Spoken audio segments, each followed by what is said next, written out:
안녕하세요, 여러분. 오늘은 국어 공부에 대해서 영상을 찍었습니다. 먼저 저는 작년 서울시 시험에서 80점, 올해 국가직 시험에서 70점, 그리고 올해 서울시 시험에서 100점을 맞았습니다. 가장 점수가 안 나왔던 과목이었기 때문에 제가 어떻게 점수를 올렸는지에 대해서 말씀을 드리고 싶어요. 먼저 강의에 대해서 말씀드리겠습니다. 저는 올인원 강의를 듣고 그 후에는 기출 중 문학 파트를 들었고 마무리 강의, 그 후에는 딱공, 그리고 서울시 시험을 대비하기 위해 특강을 2가지 정도 들었습니다.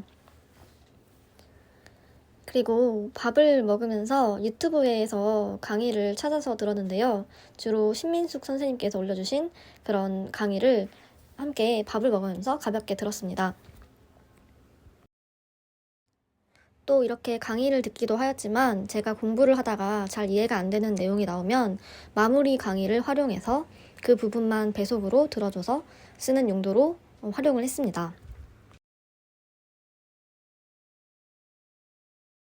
제가 국가직 시험 때 점수가 잘 안 나왔잖아요. 그래서 서울시 시험을 대비하기 위해서 먼저 기본적으로 기본서와 기출 위주로 공부를 하면서 또 이렇게 활용을 했습니다. 다음으로는 교재인데요. 마무리 특강 교재 빼고는 다 샀던 것 같아요.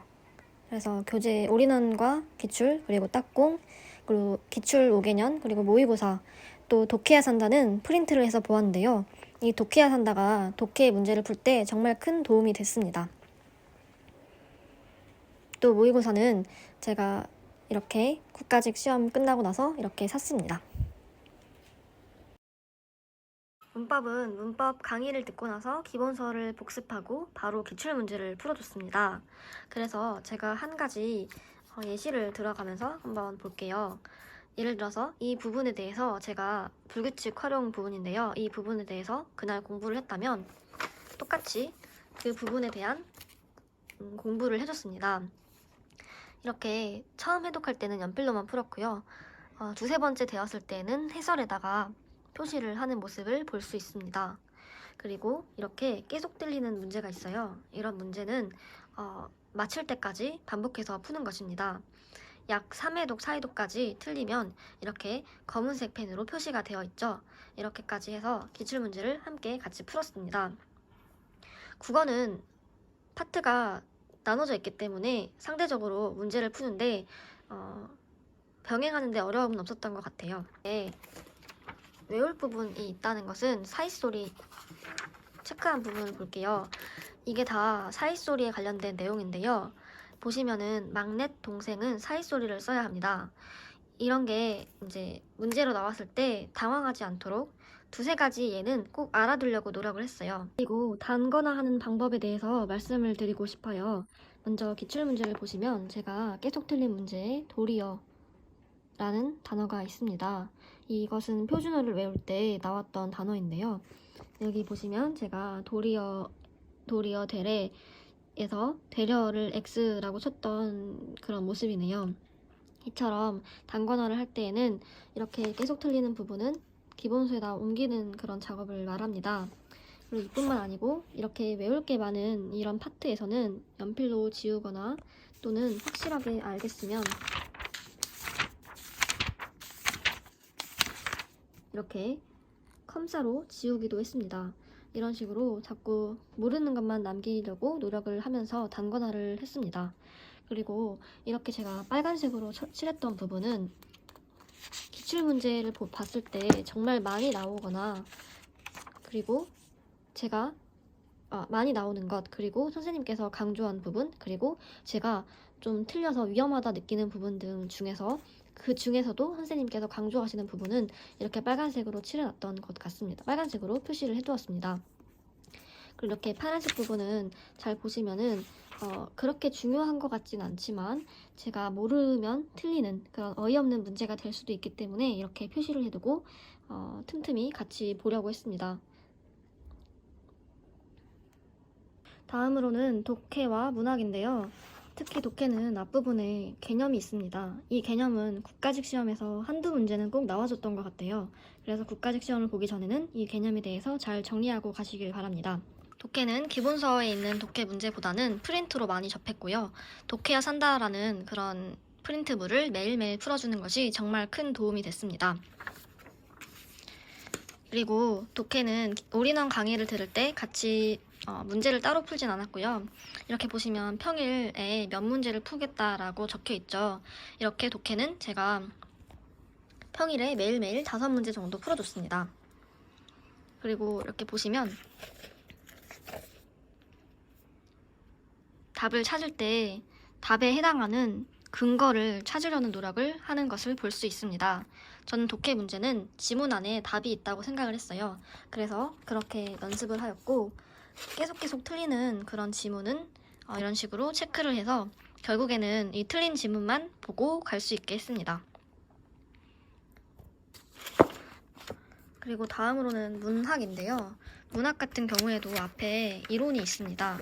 그 이론은 잘 보고 가셔야 해요. 왜냐하면 이 이론에서도 문제가 나올 수 있기 때문입니다. 그리고 그 후로는 이렇게 문학 작품이 나오는데요.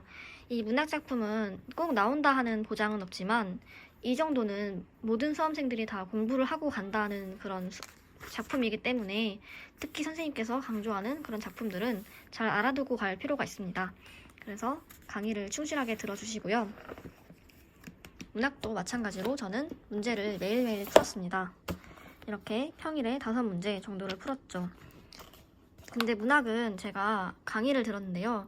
이렇게 선생님께서 강조하는 내용도 있고 또 이런 것은 제가 자의적으로 해석하게 되면 틀릴 수도 있기 때문에 좀 객관적으로 보려고 노력을 했던 것 같습니다.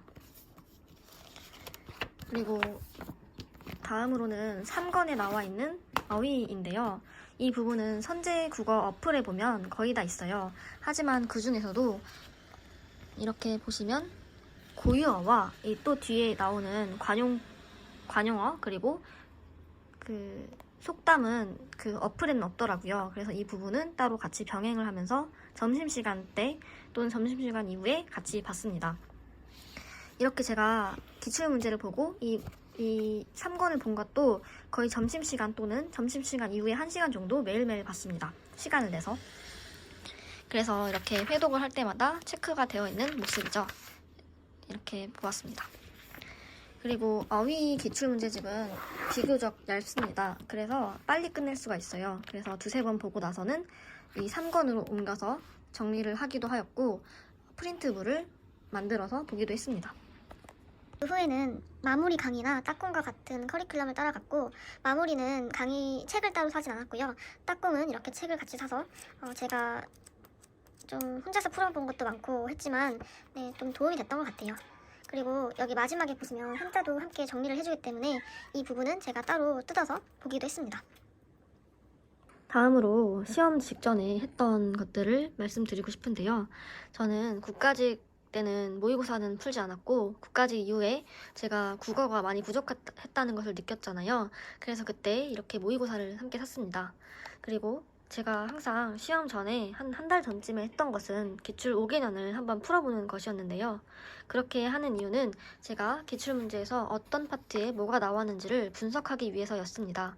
하지만 이렇게 정리하는 것보다 더 도움이 됐던 그런 방법이 있는데 그것은 제가 국어로는 하지 않았기 때문에 행정법을 다룰 때 한 번 더 이야기 드릴게요. 어쨌든 이거를 살 필요는 없어요. 인터넷에 가면은 그 인사혁신처에서 올려주는 문제를 뽑아서 풀어도 됩니다. 그래서 이렇게 문제를 풀어주는데 그때 제가 했던 것은 답을 맞추려고 노력하기보다는 어떤 유형의 문제들이 나왔는지를 어디 파트에서 문제가 많이 나왔고 또 제가 어디에서 자꾸 틀리는지를 보기 위해서였던 것 같아요. 이렇게 한 달 전에는 이 문제를 같이 병행하면서 풀어줬습니다. 맞고 틀리고는 크게 여기에서 중요한 게 아니에요. 단지 제가 어디에서 틀렸고 어떤 문제 비중이 많이 나오고 있는지가 관건입니다. 여기에서 보시면 2020년을 보면 비문학과 문학이 많이 나오고 있다는 것을 저는 알게 된 거죠.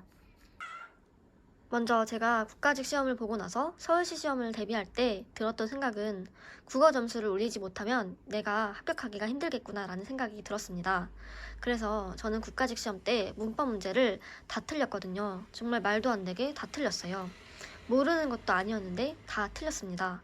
그랬기 때문에 제가 조금 조금 변명을 해보자면 국가직 시험을 최종적으로 준비했던 게 아니기 때문에 조금 설렁설렁 공부를 했고, 특히 국어 같은 경우는 너무 대충 공부를 하고 갔어요. 좀 하기 싫어했던 것 같아요. 그게 여실히 점수에 드러난 걸 보고 제가 결국에 잘 되려면 국어 공부를 마지막까지 최선을 다해야 한다는 생각을 했습니다. 그래서 이렇게 모의고사도 많이 샀죠. 그리고 점심때마다 이 레알 문법이라는 그 책을 봤습니다. 굉장히 작은 책이죠. 컴팩트한 책이라서 하루에 한 개씩 보기도 편했습니다. 이게 데이로 나눠져 있을 거예요. 네, 데이가 안 나오나? 네, 데이로 나눠져 있어서 하루에 보기도 쉬웠고, 또 제가 이때 했던 것은 점심을 먹으면서 유튜브에 올라온 국어 문법 강의를 듣는 것이었어요. 그리고 또 이렇게 모의고사를 차서 점수가 좋게 나올 때까지 풀었다는 것, 그리고 무엇보다도 가장 기본이 되었던 것은 기본서와 기출문제를 끝까지 놓치지 않고 봤던 것이었습니다. 특히 기본서를 볼 때는 방금 보여드렸던 것처럼 표시를 하면서 아는 것을 지워가면서 모르는 것만 남겨놓으려고 노력을 했어요. 이렇게 말씀을 드리니까 별로 와닿지 않을 수도 있겠지만 제가 국어를 조금 더 놓치지 않으려고 계속 노력했던 것은 그런 기억이 저는 되게 강하게 남았습니다. 그리고 이거는 제가 방에다 붙여놓고 봤던 그런 것들인데요. 방금 말씀드렸던 것처럼 이렇게 딱봉에서 나왔던 이 선생님이 강조했던 한자는 찢어서 이런 식으로 올려놓고 공부를 하다가 이렇게 보기도 하였고요. 그리고 이것도 마찬가지로 3권에 있는 그런 한자인데 올인원 강의에서 강조했던 부분입니다. 이 부분도 아마 여기랑 비슷한 내용일 텐데 이렇게 놓고 같이 봤어요. 그리고 제가 아까 특강을 들었다고 했잖아요. 이 특강도 정말 도움이 많이 되었는데 제가 국가직에서 틀렸던 내용은 이렇게 특강을 들으면서 지방직 시험에 대비를 했습니다. 물론 지방직 시험에는 이 내용이 나오지 않았지만 제가 이렇게 한 이유는 제가 생각하기에 공무원 시험은 1000을 준비하면 100이 나오는 시험인 것 같아요.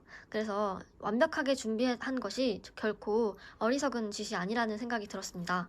그래서 제가 잘 모르는 부분은 분명히 알아두고 가야 한다고 생각을 했습니다. 그래서 이렇게 특강을 들었던 내용이 있고요.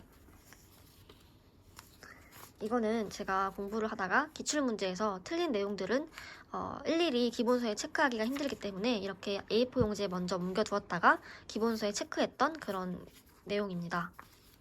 그리고 아까 제가 한자는 타이핑을 쳐서 보기도 하였다고 했잖아요.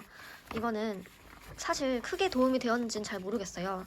그런데 저는 기출문제 중에서 제가 모르는 한자가 있으면 이렇게 주말마다 타이핑을 쳐서 봤습니다. 그래도 안 보는 것보단 나았던 것 같아요. 한자 성어는 다 맞았고 한자는 틀리기도 했고 맞기도 했습니다. 그래서 이거는 참고로만 봐주시면 좋을 것 같아요. 네, 그래서 제가 이렇게 좀 너저분해졌지만 마지막으로 드리고 싶은 말씀은 결국에 나를 힘들게 하는 과목은 끝까지 열심히 하려고 노력하면 된다입니다. 그래서 제가 했던 방법은 특강 듣기, 그리고 모의고사 보기, 그리고 기본서에서 깜지처럼 지워가기, 그리고 밥 먹을 때 유튜브로 강의를 찾아서 그냥 듣기까지 해서 그 남는 시간들을 다 국어를 위해서 썼던 것 같아요. 여기까지 제가 말씀을 드렸는데 도움이 되셨을지 잘 모르겠네요. 앞으로 남은 시간 조금 더 힘내셔서 좋은 결과를 얻으셨으면 좋겠습니다. 감사합니다.